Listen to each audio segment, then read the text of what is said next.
My sister Lily, 35F, had my niece Emma, 9F, when she was 26. At the time, she was living with my parents along with her then boyfriend, and they had both just gotten out of rehab for substance addiction. Neither she nor her boyfriend were able to stay clean for long, and she was using throughout her pregnancy. When Emma was almost 2 months old, she came to me, begging me to take care of Emma for 2 months while she checked into rehab again to get clean. I was 22 years old, living in an efficiency apartment while putting myself through law school. My parents insisted they couldn't care for an infant and suggested foster care to my sister, so I took my niece in. When my sister completed her rehab, she got back together with her boyfriend, who was still using substances. Thus began 5 years of a vicious cycle where one of them would get clean, only to be dragged back under by the other. I took legal guardianship of Emma, although it was still supposed to be temporary. Every time Lily would bring up taking her back, I would agree on the condition that they both passed a substance checking test, but it simply never happened. When Emma was almost 6 years old, my sister came to me, saying she was once again pregnant. This was the turning point for her, and she gave birth to my nephew, having been clean for almost 8 months. Obviously, it was very hard for both me and Emma, going from her living with me to moving back with her parents.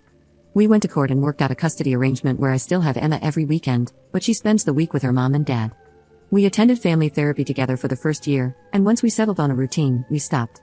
Here comes the issue. My sister is once again pregnant, and she and her former boyfriend, now husband, say that they don't want to allow Emma to come with me on weekends because apparently, she comes home to them acting like a brat.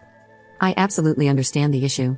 I explained to my sister that when Emma is with me, she is the center of attention, and going from that to having to fight her brother for her mom's limited attention between bouts of morning sickness has to be hard. I offered to take my nephew on weekends as well to give my sister some rest or to possibly resume family therapy so Emma could work through these changes.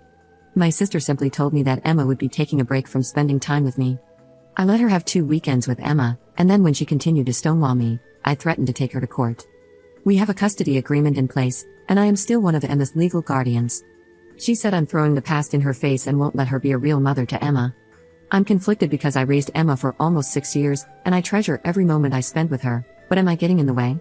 Emma calls me every evening and asks what we are doing over the weekend and why I don't have time for her. Additionally, I think my sister is spinning it as me not wanting her to come. I just want what's best for Emma, so what should I do? Edit. To clear up some misunderstandings, Emma is now 9, and my sister has been clean for over 3 years. We transitioned Emma very slowly. She was with her parents every other weekend for a year, then we had a 50-50 split, and now I have her on weekends. For those saying I'm making it difficult for them to spend family time on weekends, I have always been flexible. If they told me they had weekend plans, I would absolutely let them take Emma. This is not about them wanting to do things with Emma, this is about them not wanting me to do things with Emma. They send her brother to my parents' house on Saturday and Sunday so they can unwind. The past 2 weekends, they also sent Emma to her grandparents, so I don't see how it's that different if I take her. My sister is a stay-at-home mom, she does not work, so she has plenty of time with Emma. She is almost 300 pounds and rarely leaves the house, which always looks like a tornado hit. My parents purchased a house for my sister when Emma was 3, hoping it would help her regain custody. With my brother-in-law working an IT job, they are able to make ends meet. I drive Emma to karate, swimming, and Girl Scouts every week and am in constant contact with her to make sure she is doing well. My brother-in-law has relapsed twice in the past 3 years, but he was kicked out of the house both times, so Emma wasn't forced to witness anything. Anyway, I reached out to the therapist Emma used to see and made an appointment for Friday after school. The way we always do appointments is she gets to talk to her therapist alone first, and then I come in, and we talk together. I'm going to make sure she knows I will always have time for her and will always want her. I'm also going to ask whether she's happy living with her parents or whether she would prefer to spend less time there. Wish me luck, and thank you all for your feedback. Update 1.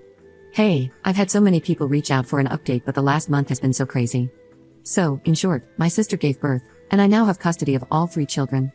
I took Emma to an emergency therapy session, and she revealed a lot of mental manipulation that Lily had been doing. Apparently, my sister told her that she had to beg me to take her as a baby, and that I had never wanted her and gave her back as soon as I was able to. Giving my sister credit where it is due, I did not originally want to take my niece in. I was in my first year of law school, living in an efficiency apartment, and flat broke. The idea of caring for an infant, even for just a couple of months, while in school was scary, and I didn't know how I would manage. I relied heavily on government assistance and my parents. That didn't mean I didn't love her or that I wanted to give her back. I was trying to do what I thought was best for her at every turn. After the therapy session, I filed for an emergency custody order, citing parental alienation, but also the ace up my sleeve that my sister was getting high, which violated her conditions under which she could have custody. It's not legal in my state, and she doesn't have a prescription either, so I requested a toxicology screening and a home visit, citing the state of the home as well. I had said that the house was a mess, but it was to the point of being a health hazard and a hoarding situation. I was granted emergency custody, and CPS showed up at my sister's door on the following Monday. I knew this much was going to happen. I said in my previous post that I was confident in the fact I could get custody back, and that is because I was aware of her getting high from time to time. To be clear, I didn't see it as a problem. She gets migraines and uses it. However, I was not above using this to my advantage if need be. This is, however, where everything went off the rails unexpectedly. Some people on the last post said that I clearly dislike my sister. I don't. I love her, and I think that most of her troubles are due to her trusting nature and the people she surrounds herself with. However, I will be clear, I hate my brother-in-law. When CPS arrived, they found that my brother-in-law had been growing substances right out of their basement. When they screened both of them, they tested positive for an overwhelming amount of substances. They immediately removed my nephew and reached out to me to take him. They were both arrested on charges related to my brother-in-law's horticultural activities in the basement. I can honestly say I didn't see it. I knew she was depressed, but I didn't see any signs of her using again, and the fact that she was pregnant and using, words can't express my betrayal. I adjusted to life with 2 kids very quickly, but I knew that she was going to have another infant soon. So, I visited my pregnant sister in jail, and I made a deal with her. She gave up all parental rights to all 3 kids in exchange for me paying her bail and providing her with an attorney so that she had the best possible chance of avoiding jail time. Unfortunately, I had to also bail my brother-in-law out and pay for his attorney fees. She gave birth a week ago. Thankfully, she didn't have to give birth in jail, and thankfully, my second nephew seems to be healthy despite her substance use.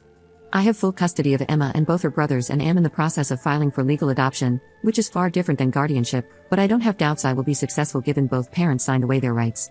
I know I'm doing the right thing. The past has shown me that I don't want to be in limbo, waiting for her to be clean long enough to take the kids back. It has also proven to me that I can't trust her. I don't want to co-parent with someone who will lie and manipulate like she did. Emma is thriving. I have literally never seen her happier, and despite some sleepless nights, the baby and I are doing well. I worry most for my 3-year-old nephew, Ian. He is doing well so far, but I don't think it has sunk in that this is permanent. We will definitely be doing family therapy. I hope that I have covered everything. Thank you so much to everyone who convinced me that everything was not right with Emma. Without you, I don't like to think what could have happened.